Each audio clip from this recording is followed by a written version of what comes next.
Hi everyone, നമുക്കൊരു sample problem നോക്കാം on strain. Okay, അപ്പോൾ ദ സ്റ്റീൽ ബ്ലോക്ക് ഷോൺ, ഒരു സ്റ്റീൽ ബ്ലോക്കാണ് ഇവിടെ ഉള്ളത്, നമുക്ക് കാണിച്ചു തരുന്നതിൽ. എക്സ് ആക്സിസിൽ 100 ആണ് ലെങ്ത്ത്, അലോങ് സെഡ് ഡിറക്ഷൻ 75 ആണ് ലെങ്ത്ത്, അലോങ് വൈ ഡിറക്ഷൻ 50 ആണ് length. Okay, subjected to a uniform pressure. Uniform പ്രഷറാണ് ആക്ട് ചെയ്യുന്നത്. യൂണിഫോം പ്രഷർ എന്ന് പറഞ്ഞാൽ ഹൈഡ്രോസ്റ്റാറ്റിക് എന്നും പറയും. പ്രഷർ എന്തുകൊണ്ടെന്നാൽ നമ്മളിപ്പോൾ ഒരു നല്ലൊരു വാട്ടർ ബോഡിയിൽ ഒരു പോണ്ടോ വെല്ലോ അങ്ങനെ എന്തെങ്കിലും എടുക്കുക. ഓക്കെ, എന്നിട്ട് ഇതിൻ്റെ ഉള്ളിൽ നല്ല ആഴത്തിൽ ഇറങ്ങിയിട്ട് നമ്മളൊരു പോയിൻ്റ് എടുത്താൽ അവിടെ എല്ലാ ഡിറക്ഷനിലേക്കും ആക്ട് ചെയ്യുന്നത് ഒരു കംപ്രസീവ് ആയിട്ടുള്ള ഒരു പ്രഷർ ആയിരിക്കും. നിങ്ങൾ നല്ല വെള്ളത്തിനുള്ളിൽ നല്ല പോയാൽ അറിയാം, നിങ്ങൾക്ക് പ്രഷർ ഫീൽ ചെയ്യും അല്ലേ. ഓക്കെ, അപ്പോൾ ഇങ്ങനെ ആയിരിക്കും അതിനൊരു കംപ്രസീവ് ആയിട്ടുള്ള പ്രഷർ ഉണ്ടാവുക. അപ്പോൾ അത് എല്ലാ ഡിറക്ഷനിലും സെയിമും ആയിരിക്കും. അതുകൊണ്ടാണ് uniform pressure in all direction. Pressure compressive ആണ്, അത് മറക്കരുത്, പ്രഷർ കംപ്രസീവ് ആണ്. അപ്പോൾ എല്ലാ ഡിറക്ഷനിലും യൂണിഫോം ആയിട്ട് പ്രഷർ ആക്ട് ചെയ്യുന്നുണ്ടെങ്കിൽ അത് നമുക്ക് ഹൈഡ്രോസ്റ്റാറ്റിക് എന്ന് പറയാം. കാരണം അവിടെ ഹൈഡ്രോസ്റ്റാറ്റിക് കേസിൽ ഒരു സ്റ്റാറ്റിക് ആയിട്ടുള്ള വെള്ളമുണ്ടെങ്കിൽ അതിൻ്റെ ഉള്ളിലുണ്ടാകുന്ന പ്രഷർ എന്താണ്, ഓൾ ഡിറക്ഷൻസിൽ സെയിം മാഗ്നിറ്റ്യൂഡുള്ള പ്രഷറായിരിക്കും. ഓക്കെ, അപ്പോൾ uniform pressure on all it faces, knowing that the change in length of edge A B is -30 × 10⁻³ millimetre. അതായത് ഈ ലെങ്ത്ത് എ ബിയുടെ ലെങ്ത്ത് എത്ര കുറഞ്ഞു? -30 × 10⁻³ അഥവാ 30 × 10⁻³ മില്ലിമീറ്റർ ഈ ഡിമെൻഷൻ ചെറുതായി. ഓക്കെ, അങ്ങനെയാണെങ്കിൽ ഒന്നാമത് നമ്മൾ കണ്ടുപിടിക്കേണ്ടത് the change in length of other 2 edges. ഈ എഡ്ജിൻ്റെയും, അതായത് ബി ഡി എന്നുള്ള എഡ്ജും പിന്നെ ബി സി എന്നുള്ള എഡ്ജിൻ്റെയും ചേഞ്ച് ഇൻ ലെങ്ത് വേണം. പിന്നെ the pressure applied to the faces of the block. അതായത് എന്താണ് ഈ പ്രഷർ പി എന്നുള്ളതും ആണ് ചോദിക്കുന്നത്. നമുക്ക് യങ്സ് മോഡുലസ് തന്നിട്ടുണ്ട് ആൻഡ് പോയ്സൺസ് റേഷ്യോയും തന്നിട്ടുണ്ട്. ഓക്കെ, അപ്പോൾ നിങ്ങൾ വീഡിയോ പാസ് ചെയ്യുക, ഒന്ന് ഇത് ചെയ്യാനായിട്ട് ശ്രമിക്കുക. ഓൾറൈറ്റ്, അപ്പോൾ ഇതാണ് നമ്മുടെ ബ്ലോക്ക്. അതിൽ എക്സ് ഡയറക്ഷനിൽ ആക്ട് ചെയ്യുന്നത് സിഗ്മ അഥവാ പി എന്ന് ഡിനോട്ട് ചെയ്യുക അല്ലേ. ആ സ്ട്രെസ് എന്താണ്? പി എന്നുള്ള സ്ട്രെസ്സാണ്. ഞാൻ സിഗ്മ തന്നെ ഡിനോട്ട് ചെയ്യുന്നുണ്ട്. വൈ ആക്സിസിൽ ആക്ട് ചെയ്യുന്നതും സിഗ്മ തന്നെയാണ്. അലോങ് സെഡ് ആക്സിസ് ആക്ട് ചെയ്യുന്നതും സിഗ്മ തന്നെയാണ്. Why because we have A case of uniform pressure. എല്ലാ ഡയറക്ഷനിൽ ആക്ട് ചെയ്യുന്ന പ്രഷർ എന്താണ്? സെയിം ആണ്, കംപ്രസീവ് ആണ് ഈ പ്രഷർ, അത് നമ്മൾ മറക്കരുത്. അപ്പോൾ എല്ലാ ഡയറക്ഷനിലും പ്രഷർ ഈക്വലായിട്ട് ആക്ട് ചെയ്യുന്ന സമയത്ത് ഇങ്ങനെ ആയിരിക്കുമല്ലോ സ്ട്രെസ് ഉണ്ടാവുക. ഓക്കെ, സ്ട്രെസ് ഇപ്പോൾ എങ്ങനെയാണ് വന്നതെന്ന് മനസ്സിലായല്ലോ. ഇനി നമുക്ക് സ്ട്രെയിനിലേക്ക് കടക്കാം. ഇവിടെ നമുക്ക് ഫസ്റ്റ് വേണ്ടത് ഈ ബാക്കിയുള്ള ലെങ്ത്തുകൾ അഥവാ ബി ഡിയും ബി സിയും എത്രയാണ് അതിൻ്റെ ചേഞ്ച് എന്നാണ് അറിയേണ്ടത്. നമുക്ക് എ ബിയുടെ ചേഞ്ച് തന്നിട്ടുമുണ്ട്. ഇപ്പോൾ നമുക്ക് അറിയുന്ന ഇക്വേഷൻ എന്താണ്? അറിയുന്ന ഇക്വേഷനിൽ നമുക്ക് റിലേറ്റ് ചെയ്യാൻ പറ്റിയത് എന്താണെന്ന് വെച്ചാൽ ε(x) അലോങ് എക്സിലെ സ്ട്രെയിൻ നമുക്കറിയാം. കാരണം നമുക്ക് ഡെൽറ്റ എ ബിയും അറിയാം, എ ബിയും അറിയാം അല്ലേ. എന്താണ് change in length of A B and we know the original length also. അപ്പോൾ നമുക്ക് ε(x) കിട്ടിയില്ല അതിൽ നിന്ന്. ഓക്കെ, ε(x) എന്ന് പറയുന്നത് എന്താണ്? Sigma X by E minus sigma Y minus mu sigma Y by E minus mu sigma Z by E. നമ്മുടെ ഈ കേസിൽ sigma X equal to sigma Y equal to sigma Z is equal to sigma. Case of hydrostatic pressure. Hydrostatic ആണ്, അതുകൊണ്ട് തന്നെ നമുക്കുള്ള എല്ലാ സിഗ്മാസും same ആണ്. അപ്പോൾ എനിക്ക് എന്താക്കാം, ഇവിടെ സിഗ്മ കോമൺ എടുക്കാം, sigma common and also Young's modulus common എടുക്കാം. അപ്പോൾ അപ്പോൾ എന്ത് വരും? 1 മൈനസ് 2 മ്യൂ. ഓക്കെ, ഇനി അതുപോലെ എപ്സിലോൺ വൈ നമുക്ക് കണ്ടുപിടിക്കേണ്ട change in length B D and B C, അഥവാ epsilon Y and epsilon Z ആണ്. എപ്സിലോൺ വൈ എപ്സിലോൺ സെഡ് എന്താ നമുക്ക് നോക്കാം. അതും എന്താണ് എക്സ്പ്രഷൻ വരിക?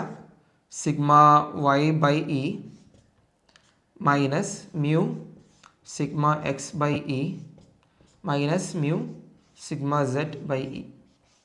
ഈ കേസിലും എന്താണ്? Sigma Y equal to X equal sigma Z അല്ലേ? അപ്പോൾ സെയിം എക്സ്പ്രഷൻ തന്നെയാണ് നമുക്ക് കിട്ടുക. Is equal to sigma by E into 1 minus 2 mu. Similarly epsilon സെഡും അലോങ് സെഡ് ഡിറക്ഷനിലുള്ള സ്ട്രെയിനും നമുക്ക് സെയിം ആണ് കിട്ടുക. ഓക്കെ,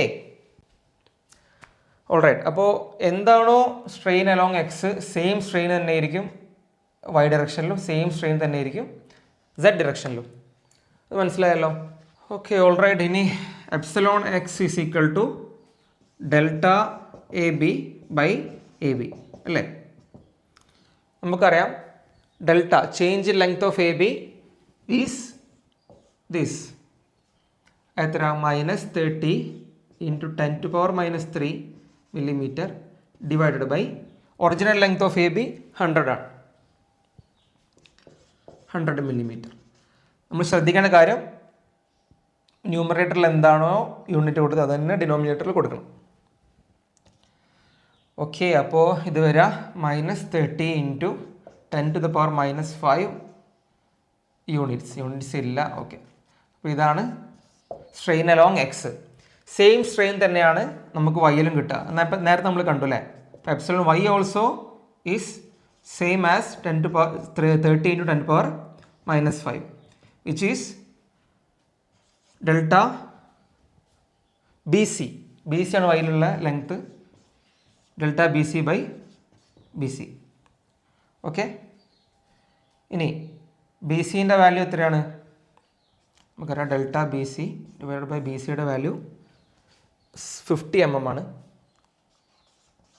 50 മൾട്ടിപ്ലൈ ചെയ്ത് കഴിഞ്ഞാൽ will get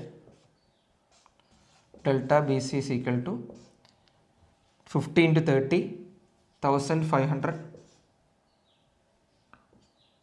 into 10⁻⁻5 or -15 into 10⁻³ millimetre. Okay, അപ്പോൾ ഇതാണ് change in length of B C, അഥവാ ബി സി എന്നുള്ള സൈഡിൻ്റെ ചേഞ്ച് ഇൻ ലെങ്ത് നമുക്ക് കിട്ടിയിട്ടുണ്ട്. എന്താണ്? -15 10⁻³ mm ആണ്. സിമിലർലി നമുക്ക് എപ്സിലോൺ സെഡ് നോക്കാം. എപ്സിലോൺ സെഡും സെയിം വാല്യൂ ആണ്, is -30 into 10⁻⁻5 is delta B D divide by B D. Okay, delta B D കിട്ടാൻ വേണ്ടിയിട്ട് ബി ഡി ഞാൻ ഇങ്ങോട്ട് ക്രോസ് മൾട്ടിപ്ലൈ ചെയ്യുന്നു. സോ വി വിൽ ഗെറ്റ് എന്ത് കിട്ടും? ബി ഡിയുടെ വാല്യൂ 75 ആണ്. 75 into -30 into 10⁻⁻5 which is equal to 22.5 into 10⁻³ mm. Okay, അപ്പോൾ നമുക്ക് change in length of A B അറിയാം, change in length of B C and change in length of B D, മൂന്നും നമ്മൾ കണ്ടുപിടിച്ചിരിക്കുകയാണ്. അപ്പോൾ ശ്രദ്ധിക്കേണ്ട കാര്യം നിങ്ങൾ നോക്കുക, ഡെൽറ്റ ഓഫ് ഈച്ച് സൈഡ് നെഗറ്റീവാണ്, അതായത് എല്ലാ ഡയമെൻഷനും ചെറുതാവാണ്. അതിന് കാരണം എന്താണ്? ഇവിടെ പ്രഷറാണ്. പ്രഷർ എന്ന് പറഞ്ഞാൽ കംപ്രസീവ് ആയിട്ടുള്ള സ്ട്രെസ്സാണ്.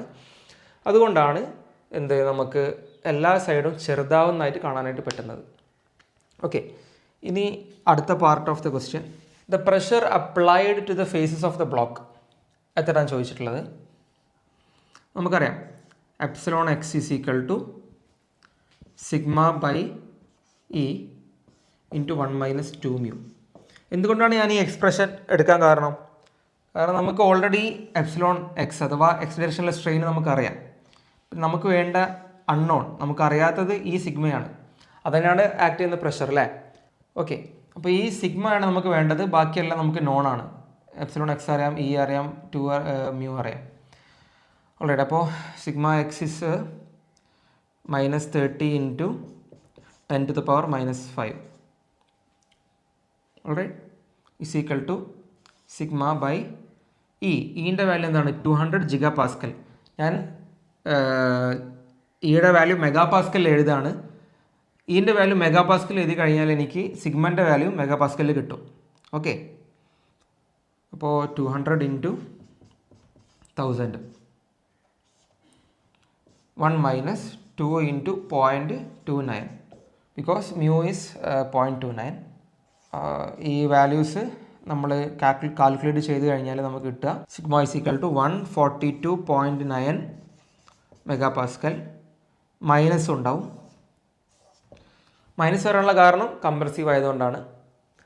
ഓക്കെ, അപ്പോൾ -142.9 MPa എന്നുള്ള ഒരു പ്രഷർ എല്ലാ ഡയറക്ഷനിൽ നിന്ന് ആക്ട് ചെയ്യുന്ന സമയത്താണ് നമുക്ക് ഈ ഒരു രീതിയിലുള്ള സ്ട്രെയിൻ കാണാനായിട്ട് പറ്റുന്നത്.